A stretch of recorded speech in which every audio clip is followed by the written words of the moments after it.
G'day everybody, thanks very much for stopping by our channel once again. Sorry it's been a while between drinks with regards to content updates. Hopefully that's all behind us now. A few complications in the way in real life that we've sorted out. So moving forward, we've got a lot of updates planned. We plan to show you a lot more content than you've seen, obviously, as we try and grow this channel. That's our main focus. We've shown you the little all-wheel drive vehicles going out there, the fact that you can take them out, go camping, things like that. You don't need a snorting big V8 Land Cruiser. You certainly don't need a hybrid caravan. You don't need to spend $20, $30 plus $1,000 getting your camper trailer all set up, or even getting a camper trailer.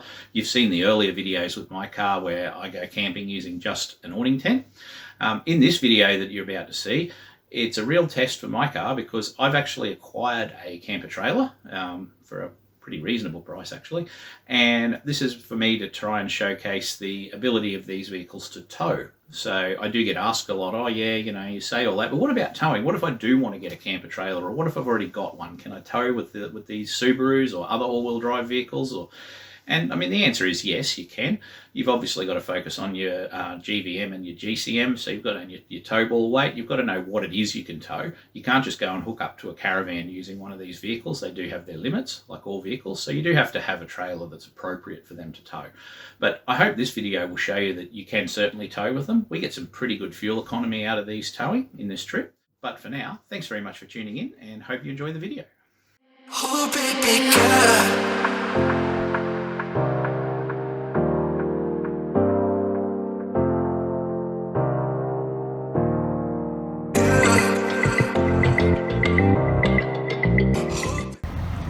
In at the Ampol Roadhouse at Dubbo, first fuel stop.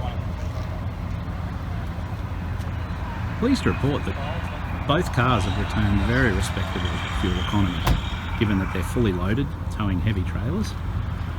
Both are sitting very well on the road, and all the improvements and enhancements that we've made really are paying off. So the 2000 Subaru Outback there, which is my vehicle, returned very respectable towing figures of 11.65 litres per 100.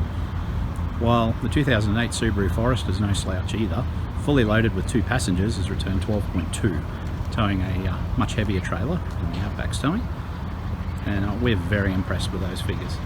So, looking forward to big things this trip.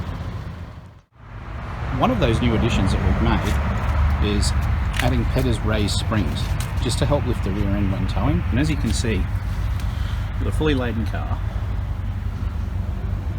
fairly hefty trailer on the back, plenty of room between the wheel and the upper guard, and the car's not showing any signs of stress or strain towing, and that's ideally what we want, which also helps keep it level and helps for good economy.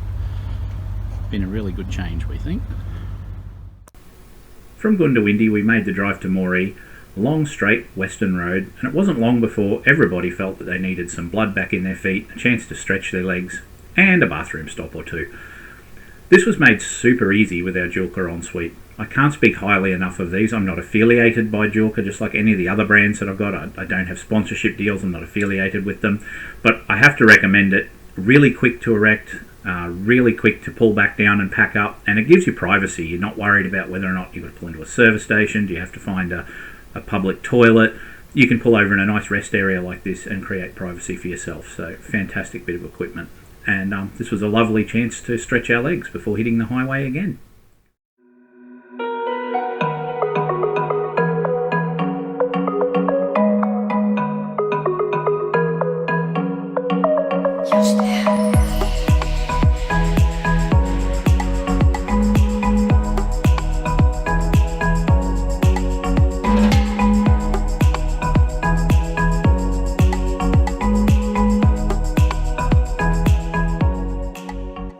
Unfortunately, you can't choose the weather, and the journey from Dubbo to campsite, around 45 kilometres or more, was quite wet and rainy, and we found that when we reached the campsite, we did have to set up in the rain. This wasn't a big deal because our camp kits were quite easy and quick to set up, and we were able to get them up quickly while keeping everybody and everything dry, which is the main thing with this sort of situation. We were tired and worn out from our drive and ready for sleep, and it wasn't long before everybody hit the hay. I rose early, as I always do, hoping to catch a glimpse of the sunrise as it came over the trees, and I wasn't disappointed. The rain and gloomy overcast of the previous night had long rolled away, and I was treated to an absolutely magnificent sunrise. Even some of the locals had hopped up early to see what was going on. A quick look around, and it wasn't hard to see why we were so mesmerised by this wonderful campsite. We really did feel at one with nature, and it was pleasing that our kits had been so well prepared that we had everything we needed for our home away from home. We had our King's gazebo set up, which provided us with a cooking and dining area and a common room. We had our trailers, obviously, for our accommodations and sleeping. We had our A.A.D.C.O.A pop-up ensuite set up, so we had a shower and a toilet block that we could use. And what we didn't have with us was provided for by the wonderful campsite.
My family decided to take my niece into Dubbo and have a look at some of the sites and attractions that were on offer for visitors. One of those, of course, was the Taronga Western Plains Zoo. This was a fantastic experience, and I know my niece had a great time here. You've often heard it said, no doubt, that, oh, well, if you've seen one zoo, you've seen them all. But I actually argue that, and I would say that this is most certainly high on the to-do list if you're ever in the Dubbo area. There's an amazing variety of animals here and various interaction experiences that you can have with them, and it's well worth the visit, even if you're only stopping in for a few hours. You might not get to see everything on offer, and certainly, even though we were there for most of the day, there was still plenty of attractions we didn't quite get around to seeing this trip. But we know we'll be back to the Dubbo area because we had such a great time. I would highly recommend a trip to the zoo to anybody, especially people who've come with young children. It's an amazing experience that you really can't appreciate until you've been there. And it's one of those things where you learn a lot about the real conservation work that zoos are going to around the world in partnership with their other zoos to make sure that animals such as the turkey here live to see another day. These animals would have been extinct were it not for the hard work and conservation efforts of zoos all around the world. And towards the end of the day, it was lovely just to sit down, share time with some of the animals that we may not have seen before, and really experience everything that the zoo had to offer. Some didn't want to come out of their shell, but others were more than happy to welcome us.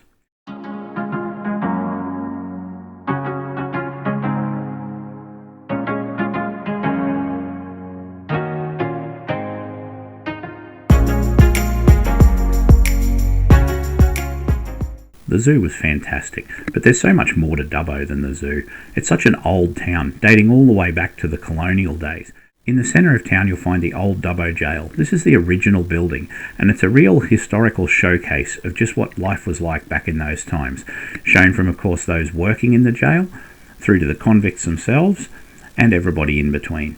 It's well worth the visit, and very educational for both adults and children alike. I do highly recommend stopping in there. We certainly had a great time exploring Dubbo, but unfortunately there just wasn't enough hours in the day. Despite having gotten in there nice and early, and even staying all the way till sundown, there was so much to see and do, we didn't quite get to it all. High on the agenda for our next visit is the Royal Flying Doctor Service Museum, as is another trip round the zoo to catch up with some of the exhibits we just didn't quite get enough time to see in this trip. But with the day done and everybody tired and ready to sit down and relax, my family couldn't wait to get back to our bush paradise campsite so that they could enjoy a few quiet hours by the campfire.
We'd all had a great time, but unfortunately all good things do come to an end, and it wasn't long before we were packing our trailers back up and then making our way through the winding tracks and trails all the way back out to the blacktop where we aired up our vehicles. The journey home was completely without incident, and we were so happy with the performance that we got out of these two cars. We had fantastic fuel economy figures given the loads they were carrying, and both performed really, really well. And it just goes to show, as we've always maintained, you don't need to spend thousands to be able to get out and enjoy our great and wonderful country. There's plenty of setups out there, and it's just a matter of choosing the right setup for you, for your budget and for your family, and then Australia's yours to explore. Thanks very much for tuning in, and we hope to catch up with you next time.